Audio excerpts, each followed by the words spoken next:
खुदावंद मुतआल के कलाम को, कुरान मजीद को सैयदुल कलाम कहा गया है।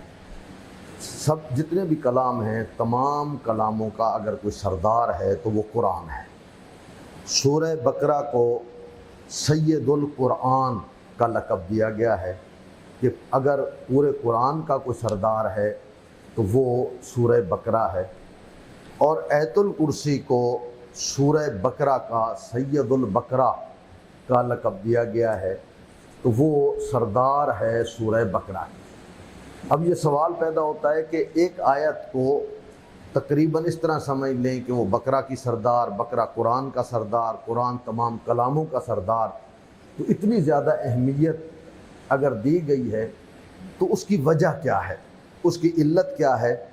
बुनियादी तौर पर उसकी इल्लत ये है कि ये जो आयतुल कुर्सी है इसमें एक नाम है जलाला, अल्लाह का लफ्ज़ आया है, और 25 अल्लाह की सिफ़ात का तज़किरा हुआ है। कुरान मजीद की किसी भी आयत में खुदावंद मुतआल की इतनी सिफ़ात का तज़किरा नहीं किया गया कि जितनी सिफ़ात का तज़किरा, हत्ता वक्त नहीं है। कुछ सिफ़ात ऐसी हैं कि वो बुनियादी सिफ़ात हैं, उनको फ़ारसी ज़बान में कहा जाए तो मादर सिफ़ात, यानी बहुत सारी सिफ़ात उन सिफ़ात से आगे निकलती हैं। तो कुरान में वो सिफ़ात भी इन्होंने बयान की है। यहाँ तक कि इशारतन सिफ़ात सबूतिया का भी तज़किरा किया गया है, और 2 सिफ़ात सल्बिया में से भी उन सिफ़ात को भी लाया गया है कि जो खुदा की ज़ात में नहीं पाई जा सकती।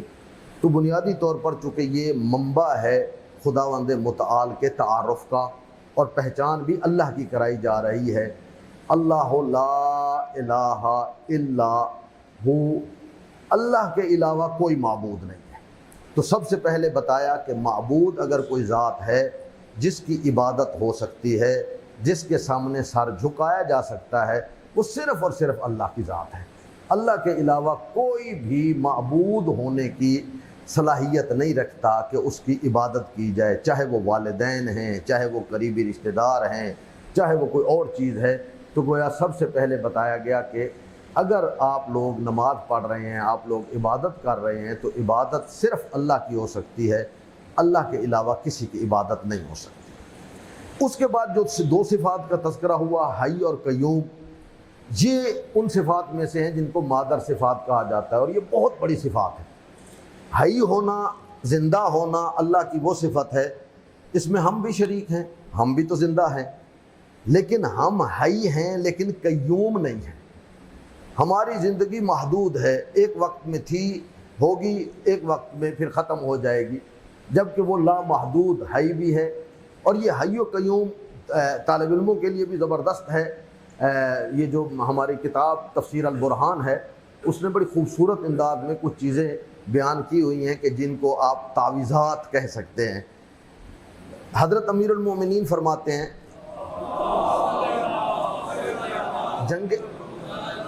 जंग बदर हो रही थी, तो जंग बदर में मैं आया, हुजरे में सरवर कायनात का सर सजदे में था, और उनके ज़बान मुबारक से यही जुमलात जारी थे, या हय्यो या कय्यूम, या हय्यो या कय्यूम, या हय्यो या कय्यूम। अमीरुल मोमिनीन कहते हैं फिर थोड़ी देर के बाद फिर मैं आया, तो मैंने सोचा कि शायद कोई अज़ाफ़ा फरमाएंगे, किसी और सिफ़त का तज़किरा करेंगे। ला यज़ीद, उन्होंने कोई अज़ाफ़ा नहीं किया, उसमें किसी किस्म का भी कोई लफ्ज़ मज़ीद नहीं कहा। फिर वही या हय्यो या कय्यूम, या हत्ता यफ्तह अल्लाह, यहाँ तक कि अल्लाह ने जंग बदर में हमें फ़तह दे दी। तो तालिब इल्मों के लिए भी बुरहान वाला लिखता है कि कोई आदमी अगर ये चाहता है किसी भी इम्तिहान में, किसी भी ऐसे मुश्किल काम में कि वो समझता है मुझे कामयाबी शायद न मिले, उसे यकीन कामयाबी नहीं है, अगर वो 100 दफ़ा तकरार कर लेता है या हय्यो या कय्यूम, या हय्यो या कय्यूम, सजदे के अंदर सर रख के, तो एहतमालन जो है वो उसकी ये ख्वाहिश पूरी हो जाती है और उसका ये मकसद हल हो जाता है।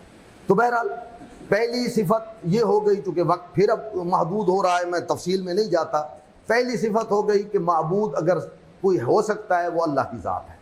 दूसरी सिफत हो गई कि वो हई है। तीसरी सिफत हो गई अल्लाह की ज़ात कय्यूम है। ये एक हदीस में मैंने देखा है कि अमीरुल मोमिनीन को मुखातिब करके सरवर कायनात फरमाते हैं, या अली, ये जो आयतुल कुर्सी है फी है खमसूनुल कलमात, इसमें 50 कलमे हैं, हर कलमे में 50-50 बरकतें हैं, यानी एक एक कलमा जो है उसमें 50 बरकतें हैं। इसीलिए हमारे किबला शेख मोहसिन साहब ने भी जब ये लिखी है तफसीर तो उसमें बाकायदा इसको लेके आए हैं कि अमीरुल मोमिनीन कोई ऐसी रात नहीं होती थी कि वो सोने से पहले आयतुल कुर्सी की तलावत ना करते हैं।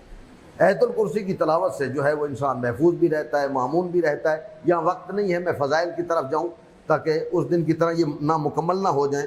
तो पहली ये हो गई माबूद वो है ला इलाहा इल्ला, दूसरा ये है हई वो है कयूम जो है, तीसरा ऊँग उसे नहीं आती, हमें ऊँग आती है। क्यों आती है ऊँग? थकावट की वजह से, यानी ये इशारा है कि अल्लाह की ज़ात थकती नहीं है, इतनी कायनात का इंतज़ाम के बावजूद किसी किस्म की थकावट नहीं है, वला नौम, वो सोता नहीं है। सिर्फ ये दो सिफ़ात ऐसी हैं जो मनफी लहजे में आई हैं, सल्बी लहजे में आई हैं, बाकी सिफ़ात सारी की सारी जो है खुदावंद मुताल की मुस्बत लहजे में आई हैं। उसके बाद सिफ़ात है हर चीज़ पर उसी का गलबा है, हर चीज़ पर। लहू मा फिस समावात व मा फिल अर्ज़, कायनात में जो कुछ भी है, जो कुछ भी है उसके कंट्रोल में है, कोई चीज़ ऐसी नहीं है जो उसके कंट्रोल से बाहर हो। तो ये बता रहा है कि खुदावंद मुताल हाकिम है हर चीज़ पर, मालिक है हर चीज़ पर। तो इसमें से कई सिफ़ात का आप उन्वान दे सकते हैं कि लहू मा फिस समावात व मा फिल अर्ज़, उसकी मिल्कियत कह सकते हैं, उनकी हाकमियत कह सकते हैं, खुदावंद मुताल का गलबा कह सकते हैं। तो सातवीं सिफ़ात जो है मन ज़ल्लज़ी यशफ़अ, ये बड़ी ज़बरदस्त सिफत है और इस सिफत ने हमें महफूज रखा हुआ है। वो जो आप आयतुल पढ़ते हैं हदीस किसा कि जब मेरे आका इमाम हुसैन अलैहिस्सलाम तशरीफ़ ले जाते हैं चादर में, तो सरवर कायनात जो उन्हें अलकाब देते हैं उनमें एक लक़ब यही है कि मेरी पूरी उम्मत की अब शफाअत करेंगे। यहाँ अल्लाह कह रहा है मन ज़ल्लज़ी यशफ़अु इंदहु इल्ला, कौन है जो शफाअत करेगा, लेकिन इल्ला बेइज़्निह, अल्लाह ने कुछ ख़ास लोगों को इजाज़त दी हुई है कि वो अल्लाह के दरबार में शफाअत कर सकते हैं। वो हज़रत अबू तालिब की शक्ल में भी हो सकते हैं, वो अम्मे अतहार की शक्ल में भी हो सकते हैं, उलमाए किराम की शफाअत के लिए भी रिवायात मौजूद हैं, ख़ुद नसब के हवाले से भी शफाअत का तज़किरा किया गया है। तो बहरहाल शफाअत जो है वो हो सकती है सिफारिश, लेकिन सिफारिश वहाँ होगी कम अज़ कम इतने नंबर तो लिए हो ना कि आप मुकाबले के इम्तिहान में जा सकें।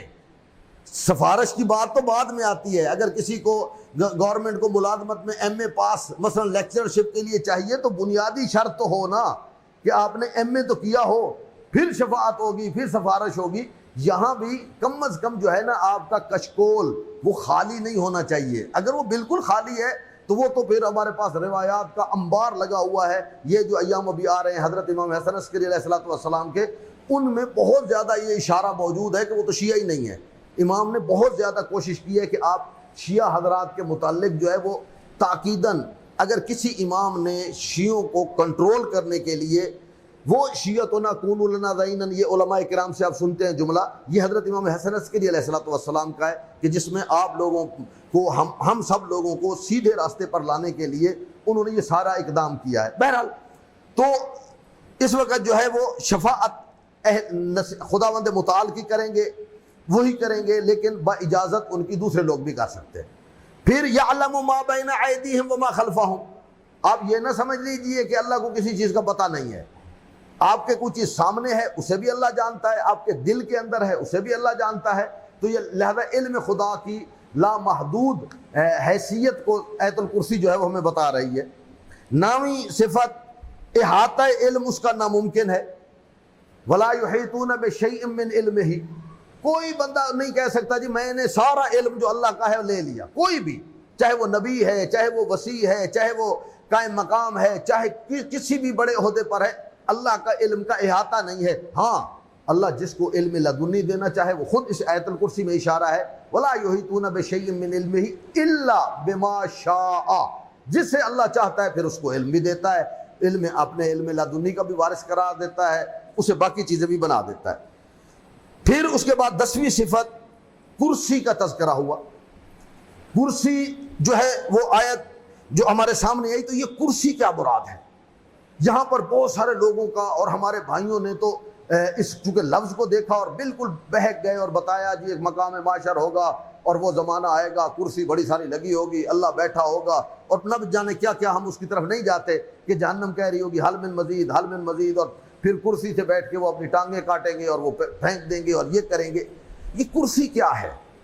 उलमाए किराम कहते हैं बुनियादी तौर पर ये जो कुर्सी का तस्करा है, ये कुर्सी से मुराद है इक्तिदार खुदा, खुदा की हर चीज़ पर कुदरत है या इल्म खुदा।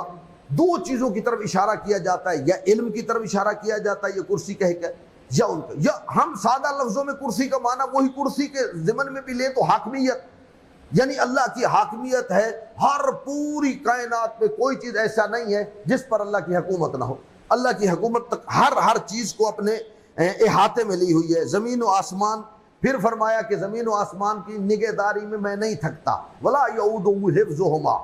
ये जो है ज़मीन व आसमान, भाई हम घर एक छोटा सा बनाते हैं, ये मदरसा है, आपने देखा बाहर कितने चौकीदार खड़े हैं बंदूकें लेके, उनकी हिफाजत कर रहे हैं, फिर वो थक जाते हैं, फिर दूसरों को बनाया जाता है। अल्लाह कहता है मैंने ज़मीन बनाई है, मैंने आसमान बनाया है, उनकी मैं खुद हिफाजत करता हूँ।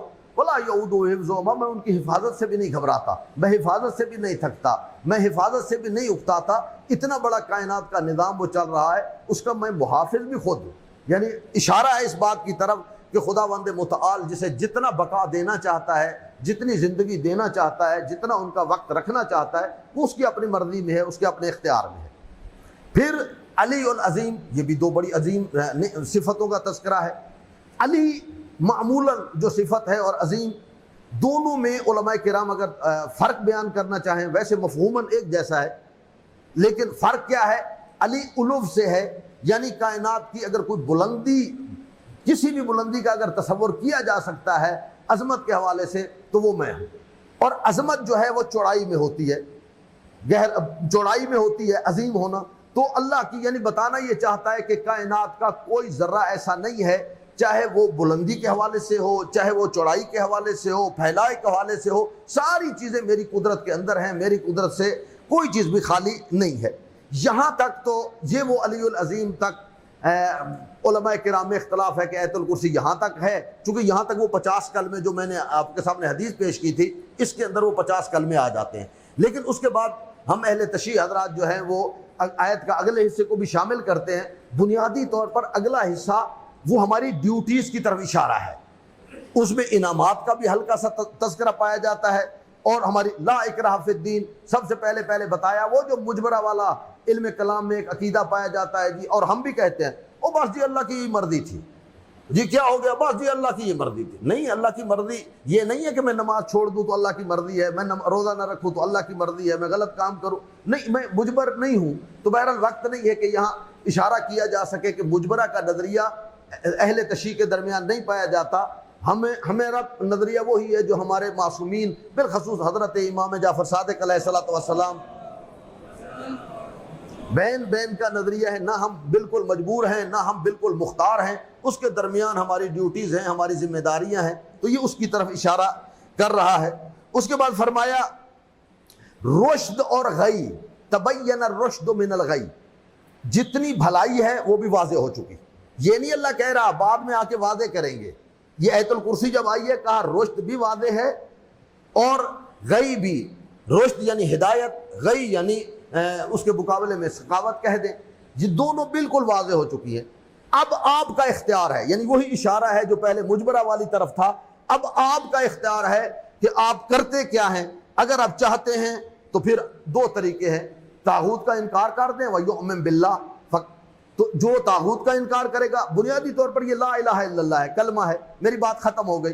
जो तागूत का इनकार करेगा यानी ला इलाहा इल्लल्लाह, और कोई इलाह नहीं है, अगर है तो सिर्फ अल्लाह की ज़ात, व युमिन बिल्लाह, और अल्लाह पर ईमान लाएगा, तो उसने क्या किया, फ़क़द इस्तमसक बिल उर्वतिल वुस्का, वो जो मजबूत रस्सी थी, और कैसी मजबूत थी, लन फिसाम लहा, वो टूटती भी नहीं है, यानी ऐसी मजबूत रस्सी है, वो यकीनन उस रस्सी के तहत आ जाएगा। वो दीन वाली जो रस्सी है उसको उसने जो है वो संभाल लिया है। और इसी तरीके से अल्लाह की एक और सिफत अलीम का अलहदा से फिर तस्करा हुआ। फिर खुदावंद मुतआल बताने लगा कि मैं तकरीबन हर चीज़ का कारसाज जो है वह मेरी ज़ात है।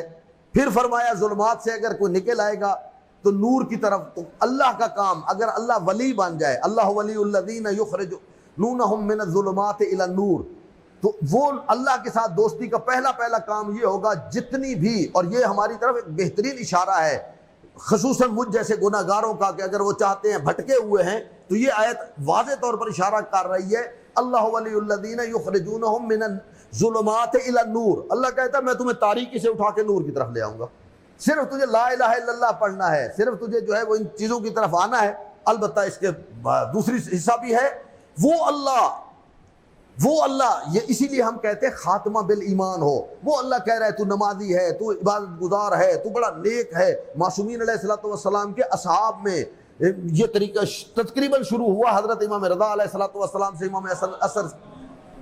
इमाम हज़रत अस्करी अलैहिस्सलातु वस्सलाम के ज़माने तक उनके इंतहाई करीबी लोग, उनके इंतहाई मुअतमद लोग, उनसे पैसे जमा करने वाले लोग, मासूम कहते थे मैं ना मिलूँ तो आके वाजिबात इनके सुपुर्द कर दिया करो।